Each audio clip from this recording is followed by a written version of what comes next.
বিসমিল্লাহির রহমানির রহিম। প্রিয় বন্ধুরা, আপনারা জেনে আনন্দিত হবেন, মেঘনা নদীর বুকে দাঁড়িয়ে আছে মোহাম্মদিয়া জামে মসজিদ। আর সেই মসজিদটি আমরা আজকে পবিত্র গ্রন্থ আল কোরআন তেলাওয়াতের মাধ্যমে শুভ উদ্বোধন করব।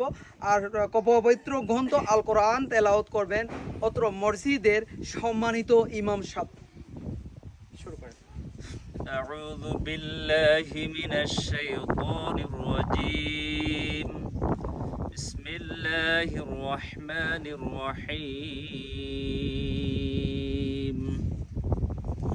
والضحى والليل إذا سجى ما ودعك ربك وما قلى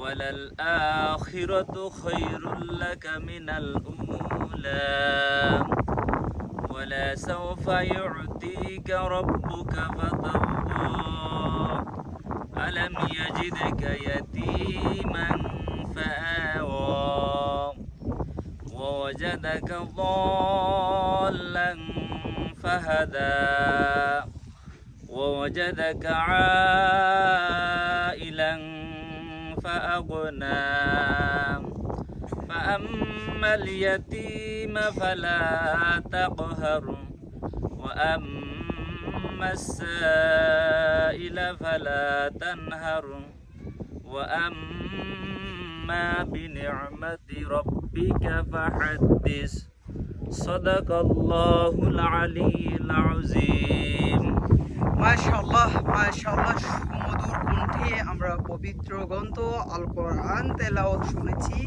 আর পবিত্র গ্রন্থ আল কোরআন তেলাওয়াত শেষে আমরা শুভ উদ্বোধন ঘোষণা করছি। আজকে আমাদের ঠিক পেছনে দাঁড়িয়ে আছে মোহাম্মদিয়া জামে মসজিদে। আর আজকের সেই মসজিদটি আমরা শুভ উদ্বোধন করছি। সবাই বলেন শুভ উদ্বোধন। মোহাম্মদিয়া জামে মসজিদ, শুভ উদ্বোধন। আপনারা সবাই কেমন আছেন? আজকের এই সুন্দর মসজিদটি আপনারা পেয়েছেন আমার ভালোবাসার কিছু মানুষদের কারণে। যারা প্রবাসে রয়েছেন, যারা দেশে রয়েছেন, কেউ 1 লক্ষ টাকা দিয়েছেন, কেউ 1 টাকাও আপনাদের মসজিদে দান করেছেন। যিনি 1 লক্ষ টাকা এই মসজিদে দান করেছেন আর যিনি 1 টাকা এই মসজিদে দান করেছেন, আল্লাহ রাব্বুল আলামিন যেন সকলকে সমান সওয়াবের অধিকারী করেন। সবাই বলেন আমিন। প্রিয় বন্ধুরা, আপনারা সবাই খুশি তো?